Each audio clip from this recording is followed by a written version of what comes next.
येतात, नाही आम्हाला तिकीट मिळत. तिकीट मिळालं तर निवडून यायची आमच्याकडे ताकद नाही, आमच्यामध्ये क्षमता नाही.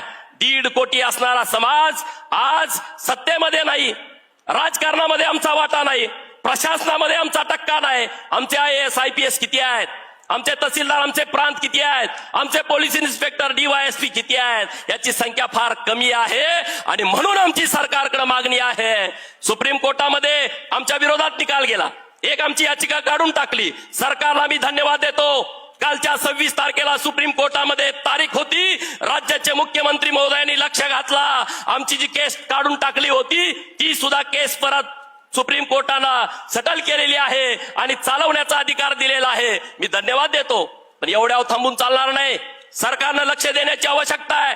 सुप्रीम कोर्टामध्ये धनगरांच्या बाजूनं निर्णय व्हावा, यासाठी सरकारनं रात्रीचा दिवस करावा. ही माझी तुम्हाला हात जोडून विनंती आहे, ही माझी विनंती आहे.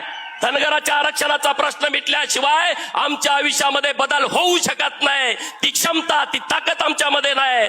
रस्त्यावरती मेंढपाळ आहेत, 35 किलोमीटर मेंढपाळ चालतोय, रोज कुणीतरी गुरासारखं मारतंय, रोज जीवघेणा हल्ला होतोय. अरे इतकं वाईट वाटतं, रोज लोकांचे फोन येतात, मेंढपाळ रस्त्यावरनं चाललाय, त्याला कुऱ्हाडीचा घाव घातला, रस्त्यावरनं मेंढपाळ चाललाय, बंधाऱ्यामध्ये पाणी प्यायला आला, त्याला गुरासारखा मारला. अरे आम्ही काय केलंय, आम्ही काय केलं, आमच्याकडून नुकसान झालं भरून घ्या, पण तुम्ही त्याला गुरासारखं मारताय.